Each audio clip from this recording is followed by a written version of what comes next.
Silvio Berlusconi est décédé le 12 juin 2023 à l'âge de 86 ans, comme l'ont annoncé les médias italiens. Ayant souffert de plusieurs problèmes de santé, l'ancien chef de l'État italien avait été hospitalisé à de nombreuses reprises. Il laisse derrière lui un patrimoine colossal, 5 enfants et toute une carrière politique émaillée par de nombreux scandales. Silvio Berlusconi est mort. L'ancien président italien est décédé le 12 juin 2023 à l'âge de 86 ans, ont annoncé les médias italiens.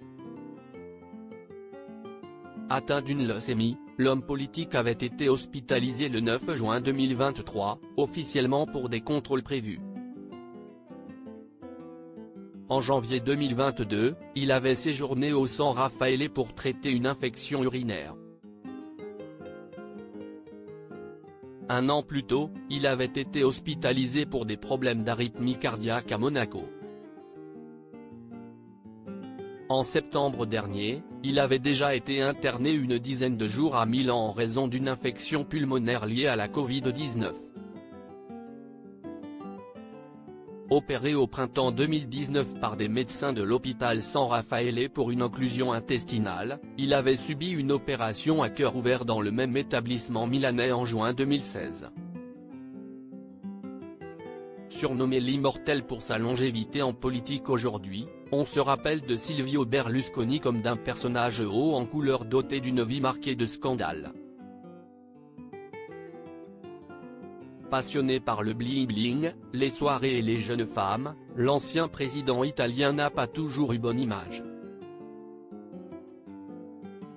Il Cavaliere, comme il était surnommé, est né d'une famille de la petite bourgeoisie milanaise. Après des études de droit, il entame une carrière dans le bâtiment, puis ouvre plusieurs chaînes de télévision, achète le Milan AC et finit par obtenir le grand groupe de production télévisuelle Endemol et même Mondadori. Il atteint très vite la liste des milliardaires et devient, d'après Forbes, la personne la plus riche d'Italie.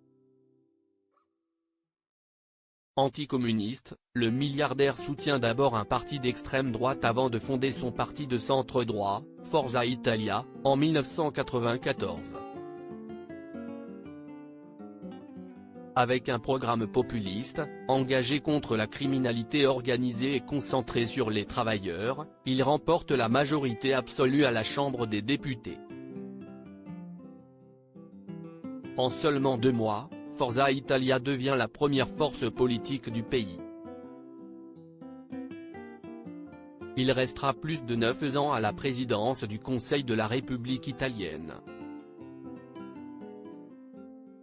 Silvio Berlusconi doit sa longévité à l'alliance forte des droites face à l'explosion de la gauche, sa valorisation du travail mais surtout à sa personnalité. Avec une image marketée, il alimente sa qualité de grand séducteur. Il s'affiche maquillé sur les plateaux télé, subit un lifting puis une greffe de cheveux en 2004 et enchaîne les scandales de petites mœurs. Affaire de mœurs, divorce et corruption. On se rappelle de l'affaire Noémie Laetitia, une escorte âgée de 17 ans qu'il a recrutée.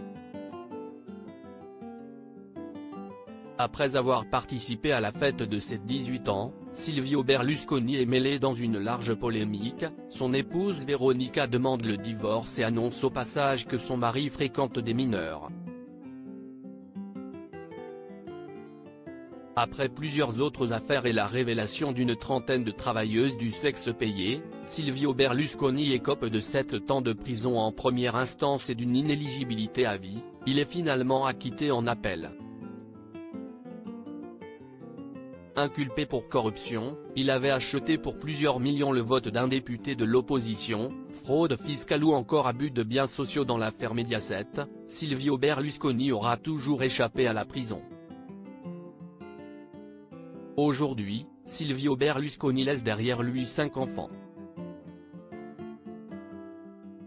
3 nés de son mariage avec Veronica Lario, Barbara, 36 ans, Eleonora, 35 ans, et Luigi, 32 ans.